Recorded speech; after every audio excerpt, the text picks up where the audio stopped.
Hello guys, how are you doing? My name is Winfred and you're welcome to my channel where it's all about easy meals at home. Today is not any different. We are going to be making ourselves tomato ketchup at home. Guys, if you've always bought a ketchup at home and it's quite expensive, you can go ahead and make as much as you want. If you find yourself with so many tomatoes at home, you can go ahead and make yourself ketchup at home. It is so easy. Today you'll be learning, for those of you who didn't know, how to make it at home, and the moment you try making it at home and you succeed, you will never have store-bought one. Just like mayonnaise can be made at home, you can also make for yourself that ketchup at home with just a few ingredients. So join me see those simple ingredients and how I turn them into a nice ketchup. Now, if you find yourself with so many tomatoes and you're wondering what can I do with them, this is one of the things that you can do. I have with me here 6 tomatoes that I'll go on and slice up. It doesn't matter the size, you can just cut up chunks like this. And I'm going to use 6 tomatoes. As you can see, I'm not removing anything because at the end of the day, all this will be sieved and I'll get myself that tomato ketchup that I want. Now, you can make the ketchup and store it in the fridge or a cool place and use it as and when you need it. And then you'll never buy ketchup again, because you know how to make it at home, and anytime you have an event and you need to have ketchup, it will be home in plenty. Have you ever bought ketchup and you feel like it's tangy or it's off a bit?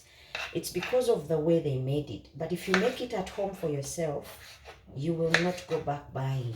Now, I've used 6 tomatoes. It also depends on the size of your tomatoes. If they are big, you can go ahead and use like 4, but mine were medium size, so I'm using 6. I'm setting this in a pan, and to this I'm also going to put, I have beetroot. All of you, I'm assuming you've seen beetroot before and know about beetroot. Now that is the secret to ketchup. If you've always seen that it has a strange color, that color is because of beetroot.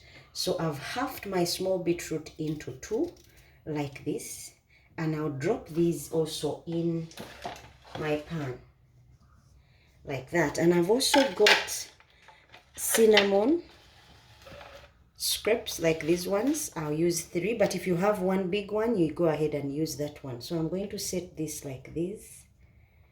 And then I've got 2 cloves that I'm going to use, and I'll spread them out like that. But before I do anything, I'll have to take these out so you note where you put them.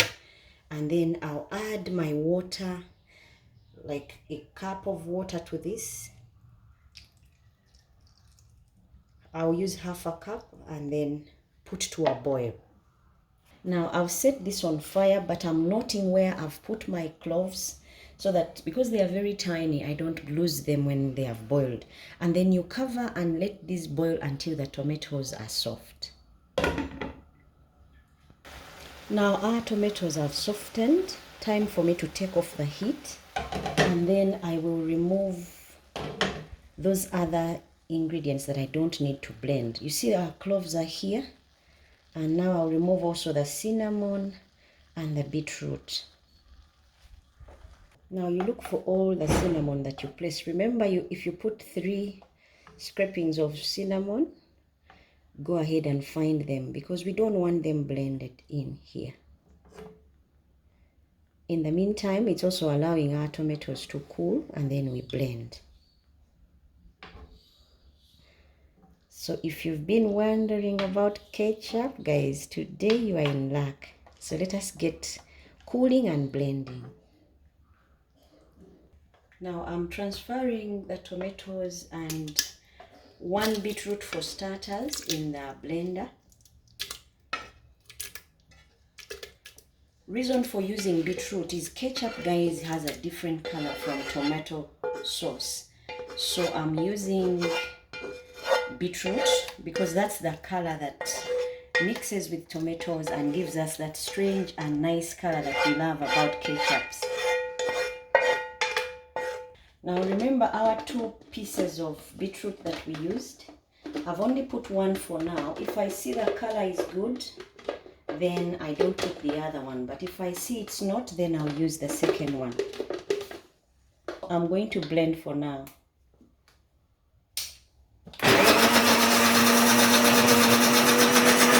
Now time for me to sieve because I've finished blending. See this nice color, guys? I used 1 beetroot, but if you want your color darker than that, go ahead and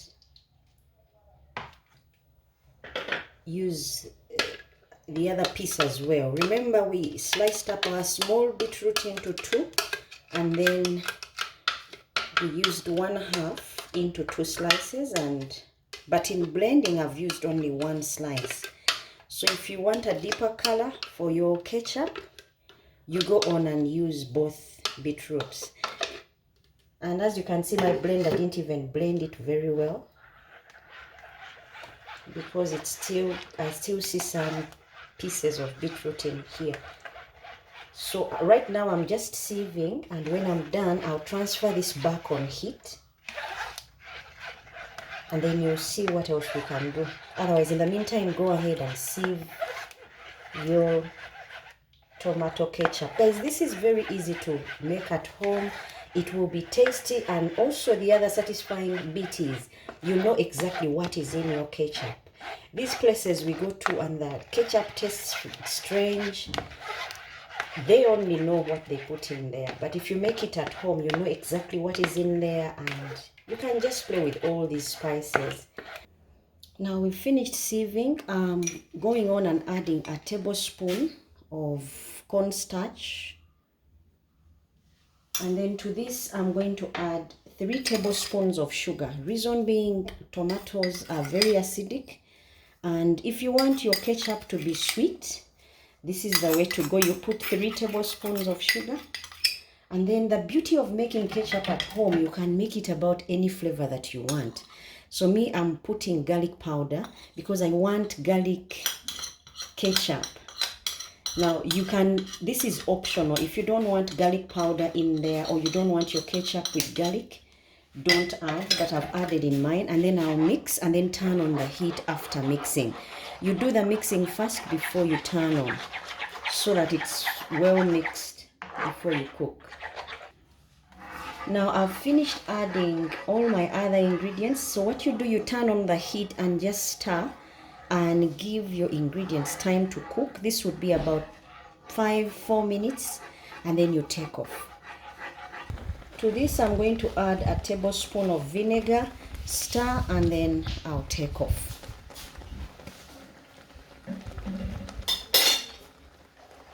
As you can see, it has thickened, the consistency has changed, and guys, this will be delicious.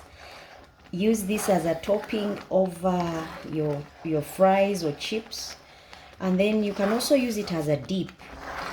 But you know, because it's homemade, it will be tasty. Thank you so much, guys, for watching, subscribing, and telling friends. I'll show you how I'll plate.